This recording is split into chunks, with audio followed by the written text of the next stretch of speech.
जय जय श्री राधे। आज आप सभी के मध्य एक बहुत सुंदर एक मोरल स्टोरी लेकर के आई हूँ।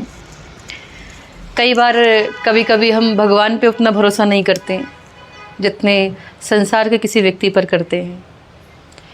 जब हमारे जीवन के अहम फैसले लेने का वक्त आता है तो हम भगवान पर भरोसा न करके हम व्यक्ति विशेष पर भरोसा करते हैं और अपने जीवन का अमूल्य फैसला जिस पर हमारा पूरा जीवन निर्भर करता है किसी एक व्यक्ति विशेष के चक्कर में हम ले लेते हैं और समय आता है तो व्यक्ति जब बदल जाता है तो फिर हम ठोकर खाते हैं और ठोकर खा करके हम गिरते हैं।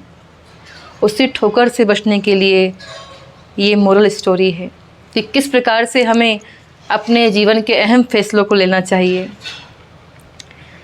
एक किसान जो अत्यंत गरीब, जिसके पास इतना धन नहीं था कि वो अपने खेतों में बीज डाल सके, उसने एक सेठ से उधार लिया और उधार लेकर के अपने खेतों की फसल में जो भी उसे वहाँ प्रयोग करना था उसने किया, फसल बोई।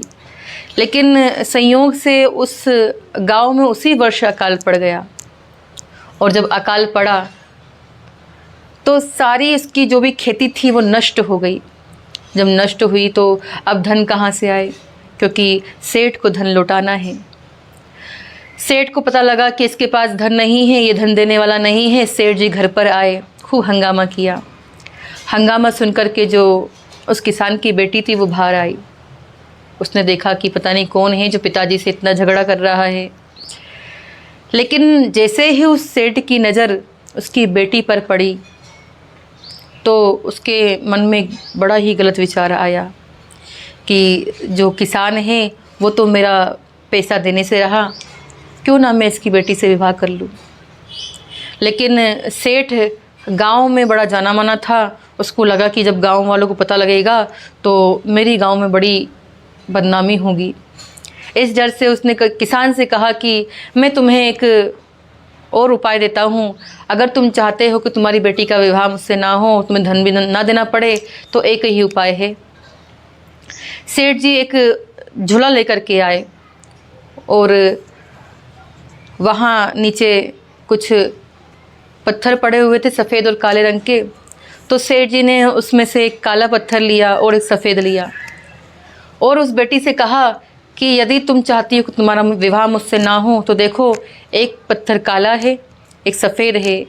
यदि तुमने इस झोले में से सफ़ेद पत्थर निकाला, इसका मतलब ये है कि तुम्हें मुझसे विवाह नहीं करना पड़ेगा, और यदि तुमने काला पत्थर निकाला, इसका मतलब है कि तुम्हें मुझसे विवाह करना पड़ेगा।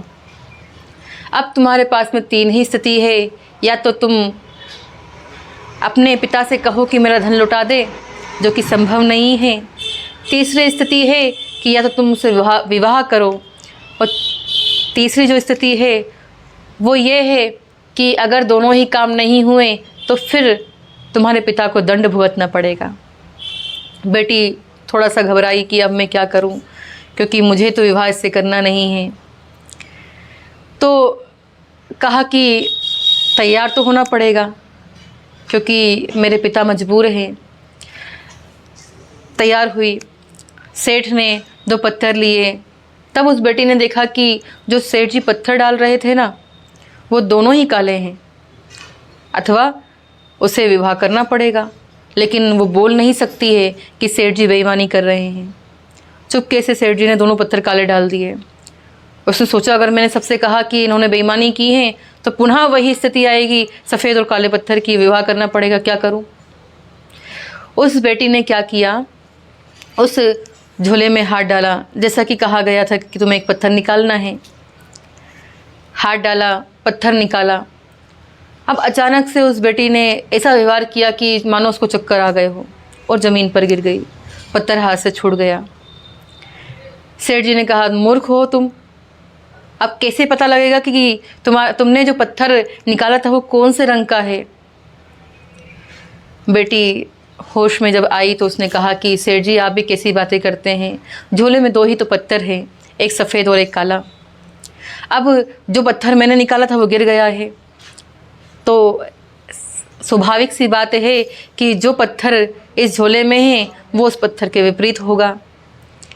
जो पत्थर मैंने निकाला उसका पता लगा पाना मुश्किल है, लेकिन अगर झोले में से जो पत्थर निकला है उसके विपरीत रंग का वो पत्थर होगा। तब सेठ जी जानते थे कि मैंने बेईमानी की है। मैं चाहकर भी ये नहीं कह सकता हूँ कि भैया दोनों ही पत्थर काले थे, अर्थात इसको मुझसे विवाह करना पड़ेगा। सेठ जी ने झोले से पत्थर निकाला, काला था। कहा, सेठ जी जब ये पत्थर काला है इसका मतलब ये है कि जो मैंने पत्थर निकाला था वो सफ़ेद है, इसका मतलब मुझे आपसे विवाह नहीं करना पड़ेगा। और सेठ जी तो कुछ कह ही नहीं पाए। उस बेटे ने अपने पिता को बचाया और अपने आप को भी बचाया और पिता को उस धन से मुक्त कर दिया। समझदारी की, फ़ैसला उचित लिया। इसीलिए जीवन में कोई भी फ़ैसला लो तो सोच समझ कर लो। भावना में आकर के, प्रेम के वशीभूत होकर के, मोह में आकर के कुछ जीवन का ऐसा फ़ैसला ना लो कि जब आगे जाकर आपको पछताना पड़े।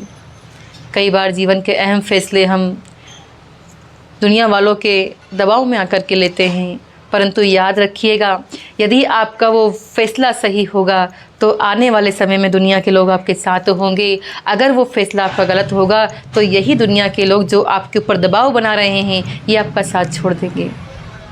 इसी एक सुंदर सीख के साथ आज आप सभी से विदा लेती हूँ। जय श्री राधे।